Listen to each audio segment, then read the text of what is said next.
I'm gonna get straight to the point. Monsters are real. All of them. You might think you know a lot about them, but you don't. The stories and legends got so much wrong, and I've had the privilege of getting to learn the truth about most of them. Before we begin, if you're interested in this type of video, make sure to smash that like button, subscribe to our channel, and turn on the notification bell. For example, no self-respecting vampire would be caught dead, or alive, standing at your door waiting for an invite. And shapeshifters do not change once a month and howl at the moon. That's just ridiculous. And the popular ones are just the tip of the iceberg. Do with that information what you will. One thing that the stories did get right, however, was the teeth. Sharp, crowded, tall, tiny, they all have them, and sometimes they need attention. A monster without teeth loses a huge percentage of its scare factor in an instant. It's something they pay handsomely to avoid. That creature that's haunted your nightmares, the one with a few too many teeth, real, and probably in acute oral pain. My name is Dr. Dana Danworth, and I own a dental practice for the paranormal. It wasn't what I expected when attending dental school, to be sometimes shoulders deep in some of the most putrid and awful smelling mouths you've ever seen. But the opportunity fell into my lap, and it more than pays the bills. The money is worth the risk, and I get to live very comfortably. Regardless, the risk is very real. I was reminded of that last night during my appointment with a new patient. It left me somewhat shaken, a rarity in my field. Some of my patients are able to present as human for at least enough time to make it to the practice without issue. To the general public, it looks like your average private city dentist, and the daytime patients are generally the easier ones to deal with. This particular patient was not able to feign humanity. This meant overnight work, something that I was no stranger to, but I have always detested. Overnights and the rare home visits generally always yielded difficult patients. Thankfully, I was able to charge double for the inconvenience, triple if I had to travel. Often the astronomical price turned out to be entirely justified, and this was no different. My receptionist Coco had booked him in. I love her to pieces, and she's a true friend who has the best of intentions, but she's truly terrible at the basics of her job. She never collects the relevant information for new signups and doesn't ask any questions that might prepare me. If it weren't for her relentless charm, I would have fired her years ago. But Coco has been with me from the beginning, has her own skill set, and despite my frustrations, she's here to stay. Mr. Urastics was booked in for 11 p.m. He wanted the full cover of darkness for his arrival. That was all Coco knew. Blackout blinds down, I prepped the room, knots forming in my stomach. "Dana, do you want a coffee?" Coco shouted from the front desk, where she watched the security camera waiting for our arrival. "Water's fine." "You're mad, aren't you?" "I'm sorry, Day. How the fuck are you supposed to ask someone what kind of monster they are? I feel rude." Coco was always worried about offending. It was sweet, but useless. You can at least ask what the problem is. Didn't you learn from the incident with the woman of the water? Traipsed me all the way out to a rock pool with a bag of tools and no info. My rant was cut off by the sound of the buzzer. My patient had arrived, and he was stood just outside. Coco shot me a guilty and apologetic look and approached the door to unbolt it. Within milliseconds, she was floored and totally winded. The door was left swinging with not a soul to be seen. Great. I squinted, searching for a minuscule creature, something translucent perhaps, but nothing. Instead, there was a sinister, high-pitched voice from behind me, inches from my left ear. It sounded like one of those cringeworthy, over-enthused children's TV presenters, and it made my skin crawl. "Nice to meet you, Doctor. My name is Mosif Urastics. You can call me Mo if you prefer." His presence cooled the immediate area around me, and Coco wrenched herself up from the ground to bolt the door shut. I would have gone to help her, but I assure you she'd faced much worse while working with me, and I felt there were more pressing matters in the moment. Instead, I'd turned to face my newest patient. I understood immediately the need for darkness. Mo wasn't a big, hairy creature. He was far more humanoid than I'd expected from a patient requesting an overnight appointment. He wore a floor-length hooded cloak swamping his seemingly average body. But Mo had a fleshy face. He had striking red irises with pupils that were shaped differently to a human. Over the top of his eyes was a thin, fleshy layer that created a veiny, translucent veil, as if an eyelid had formed but never separated, leaving him with his own protective eye windows. The same paper-thin skin veiled the opening to his mouth, ever so slightly muffling his high-pitched words and failing to conceal a perfectly circular arrangement of small, razor-sharp teeth. His mouth didn't move like you'd expect. Instead, the voice projected from the back of his throat and through the skin. Where most people would be horrified, I was fascinated. There's a certain point in an industry like mine where you're entirely desensitized to the horrific sights of these monsters. I'd never seen one like Mo before. I wasn't scared, more curious. "Welcome, Mo. I think you owe my employee here an apology, don't you?" I stared him firmly in the eyes. "Dr. Danworth." I stretched out a cautious hand. This was something I did often. I was always fascinated to see their hands. Mo's were like mine, except for the thin, veiny pieces of skin that connected each finger. It made a change from the array of claws I'd become accustomed to. "I do apologize. I was merely concerned that I might be seen. I didn't mean to cause any harm. That would have caused some trouble," he laughed. The excess skin was everywhere. The more I looked at him, the more I noticed. It covered his ears, connected his lobes to his head, covered his nostrils and seemingly his actual skin beneath it, and even webbed his chin to what I presumed was his chest under the cloak. It was a mess. "Can I get you a coffee, sir?" Coco beamed, unfazed as ever. It was the kind of moment that reminded me why I kept her around. Top-notch customer service, however useless her admin was. "Not for me, thank you. In fact, that's partly why I'm here. As you can see, I have some restriction drinking at all." He lifted his webbed hand, flesh covering the fingernails, and stroked the delicate skin that covered his mouth. "Let's get straight to it then. Follow me."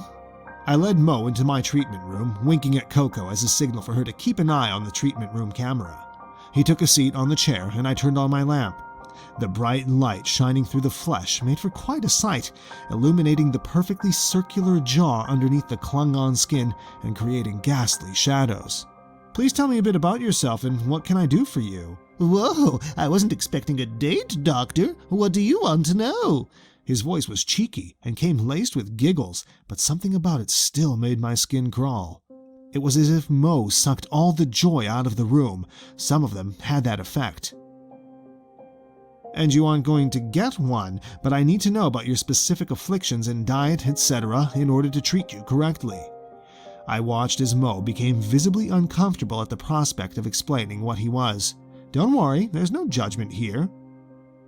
"Well, Doc, I don't always look like this for a start. It's never gotten this bad before. Usually the skin appears, then it hardens, and I eat." He looked at me as if I was supposed to be in some kind of deep shock, but I'd kept geckos as a kid. When a gecko sheds its skin, it does it in one go, like it's taking off a tiny cardigan. Then they consume the remains. It's highly nutritious. Mo's red eyes were quite reptilian. I stupidly thought at that stage that I had him all worked out. "So you need some assistance with removal? I work with teeth, Mr. Urastics, not the rest of the anatomy." "You just need to cut this, Doc." He nonchalantly pointed at the flap of skin stretched across his circular jaw. "The rest should dislodge easy, and then you can get to work on the teeth." "And what happens to be the issue with those?" "Isn't it obvious? I did tell your receptionist."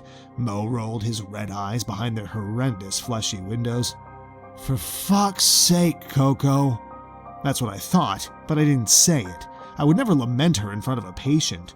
I inspected what I could see of the rounded jaw and gathering of pointed teeth through the lamp and tried to ponder what he could possibly want. "I'm sorry, Mr. Urastics, but I haven't worked with anyone with your particular afflictions before. You'll have to bring me up to speed." "Well, I don't subsist entirely on my shed, Doc. My teeth were designed for a purpose, but they've lost their edge. Part of the reason I'm dealing with all of this." His eyes brightened with a ravenous hunger, and he pulled at the skin connecting from his chin. "So you're looking for a sharpening? May I ask what you eat?" I was curious. I make it my business to catalog each monster that I work with for my own personal research, but I couldn't liken him to any other. He wasn't reminiscent of even an old urban legend. I couldn't place him, but over the years I'd come to understand that most were defined by their bite. It was always a good starting point. "I eat brains," he answered in the most unassuming voice I'd ever heard. I'd had worse, but this was new. Was he what your average person might describe as a zombie? I'd been certain that they were nothing but a myth. I would have regretted it had I not asked the question, but that still didn't prepare me for the answer. "No!" Mo laughed a high-pitched, false and cold laugh. "What I am is far worse than the laughable construct of a zombie. All we share is diet, nothing more. Now I think it's time you got to work, Doc."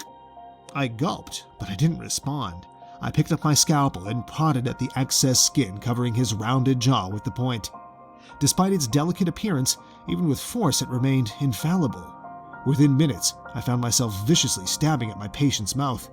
Yet another occurrence I hadn't expected in dental school. I placed the scalpel down and walked over to the locked cupboard in the corner of the room.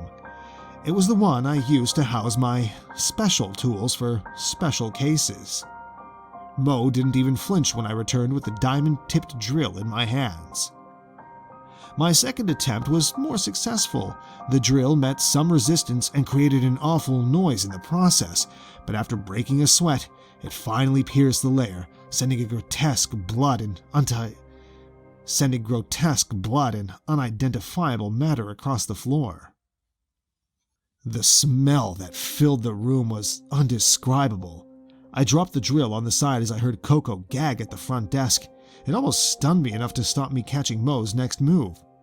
Each flap of excess skin started to pull and tear away from its position on his face and hands, moving upwards from beneath his cloak and making it very apparent that he was covered head to toe in the stuck shed. He sucked in with the ferociousness of an angry Henry Hoover as he consumed his own flesh as it was ripped to reveal fresh, raw skin. The scene was truly horrific, but as the thin windows of skin peeled away from Mo's eyes to reveal a brilliant scarlet, he looked truly satisfied. That's what I want, right? Satisfied patients. Placing a new face mask over my mouth and nose, I attempted to combat the smell that had saturated the first one. "Better?" I asked as Mo slurped the final bloodied pieces of himself down. He nodded with glee. "I can't wait for a real meal now. I've been so hungry." He looked at me like dinner. I held in vomit as I tried to get a look at his now unobstructed teeth. "Well, if you want to enjoy a real meal, then you won't make one of me before your teeth are done." I laughed nervously, and he delighted at my discomfort. "Are you scared of me, Dr. Danworth? I thought you were experienced. You came highly recommended by the beast of Cordyline Hill." Of course I did. I fucking hated that guy. He was the patient I always dreaded, and now he'd sent me another living nightmare. "Not at all, Mo, just a joke. Shall we move on with the sharpening?" I could see that he knew I was lying. Although he couldn't contort his circular mouth, it was in the eyes. I found that even in the most monstrous of eyes, there is emotion. People say that they're windows to the soul, but they're also windows to the soulless. I picked up my file and got to work. The jaw was solid and perfectly fused into its shape. Lining the entire edge were around 80 roughly 3-inch long incisor-shaped teeth. They had clearly been blunted with time, but it didn't make them or him any less intimidating. They sharpened up with ease. Grinding against them, I felt like some sort of classical Greek sculptor, carving my masterpiece. I tried not to give too much thought to the poor victims that would fall prey to those particular teeth. I couldn't work out how he got to the brain, but I was certain that it wasn't pretty. Nasty, but natural. Think of it like the food chain of the animal kingdom. It's just the part no one talks about. I put my all into my work and soon found myself faced with a perfect set of monster gnashers, if I do say so myself. "You're all done, Mr. Eurastix. Would you like to take a look?" I lowered the circular mirror slowly, and he snatched it from my hands at a similar speed to how he'd entered the practice. It took me aback a little. With his red, raw hands, he ran his fingers along the jagged edges of his teeth, checking that each individual one was to his liking. It made me incredibly nervous watching him scrutinize my masterpiece. "They're perfect," he uttered under his breath. I smiled sweetly, determined to get the patient out of my practice and into the world, away from me. I'm glad you think so. You can make a payment at the front desk with Coco. I turned my back to him to tidy my equipment for mere seconds. A rookie mistake. Seconds were more than enough. I felt a harsh pulling on my hair, accompanied by suckling noises. It was painful, each individual strand being tugged hard from the end, roots snapping. Fuck, I screamed. The slurping noises coming from behind me intensified. Thud. With one final tug on my hair, Mo hit the floor, and I turned to see Coco standing over him with a large ceramic tooth that usually decorated reception. She dragged him out of the treatment room and into the entrance as I tried to tidy my hair with my fingers and compose myself. I tried to remain professional, but I found myself hyperventilating. What do you think you're doing, sir? The doctor here provided you a service. Now please pay up and leave. Coco bit at him the moment he opened his creepy eyes. These were the moments that I was best reminded of the reasons she retained her job. Mo looked up at her in shock, steadying himself on his raw hands. I'm so sorry. I don't know what came over me, Doctor. I'm just so hungry, and I'm sure you've got such a juicy brain. He stared me dead in the eye with his bright red irises and extended an equally bright red tongue, licking each sharp tooth gently, menacingly. His tone wasn't genuinely apologetic at all.